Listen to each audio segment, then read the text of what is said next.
Now, my guests tonight are experts from the legal sector, from medicine, the Muslim Council of Britain and representation from the Sri Lankan government.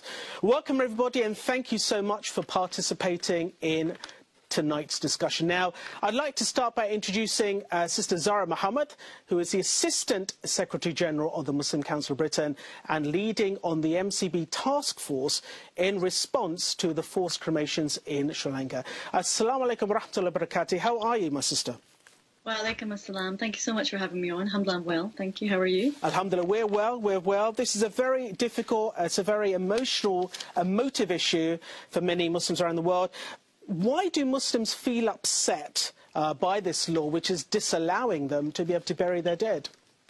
I mean, fundamentally, cremation goes against the Islamic faith. You know, it's completely prohibited. And even at the start of this pandemic, when Muslims here in the UK were faced with a similar issue, could they be cremated, you know, there was an absolute uproar. So it really goes to the heart of, you know, respect of burial rights and faith. So, a question I have, and I'm sure other people are asking, is why is it that the MCB, the Muslim Council of Britain, has really taken it upon themselves to launch this legal action? That's a really important question. I mean, the Muslim Council of Britain works to achieve common good, a just and equal society for all, with, of course, a particular focus on Muslims here in the UK. And we have heard, you know, this issue from our affiliates, from our Muslim communities, from senior leaders. This is a global issue, but even here right in the UK, our affiliates and members have been affected.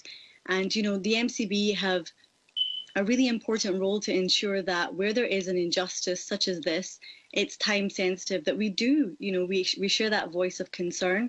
And so we have written to the Foreign Secretary, we've written to the Sri Lankan High Commission, and of course legal action is now another avenue we're exhausting because cremations are happening right now. And, you know, families are absolutely devastated, especially in the heart of this pandemic, you know, not being able to leave their loved ones in the way that they want to. So this is absolutely a critical issue for us as the MCB to address. We'll come back to you very, very shortly. What I'd like to do is introduce the rest of the panel tonight. Now, I'd like to introduce Dr. Kamal Abdul Nasser, who is a consultant physician at the Sherwood Forest NHS Foundation Trust in Mansfield, and he has worked in both the UK and Sri Lanka. Assalamu alaikum. Wa alaikum assalam. Now, for a perspective of Islamic relations in the UK and abroad, I'd like to also bring in Sir Iqbal Sakrani, who is a trained accountant and managing director of his business. He's dedicated much of his life improving the position of Muslims in British society, and he received a knighthood for his efforts in the community, including his work for race relations, charity, and a former advisor role to the Home Office. Assalamu alaikum wa rahmatullahi wa barakatuh. How are you? Well, Alhamdulillah, I'm well. I hope and pray you're all keeping well as well. Alhamdulillah. We also have with us tonight Mr. Abdul Halim, Councillor, Political and Commonwealth of the Sri Lanka High Commission. Now, Mr. Halim has studied law and took oaths as an attorney at law in the Supreme Court of Sri Lanka in 2006. Now, in 2009, he joined the Sri Lanka Foreign Service. Thank you so much for joining us tonight. Assalamu alaikum. Wa alaikum assalam wa rahmatullah, brother. And finally, I'd like to introduce Ifat Nawaz. She is a solicitor who has worked in both the public and private sectors for over 25 years. She was president of the Association of Muslim Lawyers from 2009 to 2016. Her work includes policy advice and community engagement on COVID-19 issues, as well as advising clients on human rights. Assalamu alaikum. Walaikum salam. Thank you for having me. Well, thank you, everybody, for joining us tonight. Now, I'd like to go back to Zara, just to really talk about this legal action. Now, the question I have for you is there a growing trend? Because it seems that Sri Lanka here really is alone when it comes to the procedure of the burial of Muslims. So out of 189 countries worldwide, they seem to be taking a very different stance when it comes to burial, where they're insisting that Muslims need to be cremated. Do you think this is going to be a growing trend, or are they really by themselves on this? I mean, this is quite unprecedented for a state to be doing this kind of action. And unfortunately, what we're seeing is the implications is that Muslims are disproportionately affected. Sri Lanka is a very multi-ethnic and, you know, religiously diverse community. So we don't see this as the trend. But what we do want to say and make very clear is that it's absolutely unacceptable, and that the state should be challenged if they're going to try and marginalise their minorities and, I guess, discriminate, especially on the grounds of religious belief. Okay. So what I'd like to actually go to is Dr. Kamal Abdul Nasser. Dr. Kamal, really at the root of this is a discussion around whether a dead body is still infectious. Now, what can you tell us from your medical background about the merit in the argument of the Sri Lankan government that we need to be cremating bodies? Yes, this is a virus, and a virus cannot survive in a dead body. Virus needs a living cell to multiply.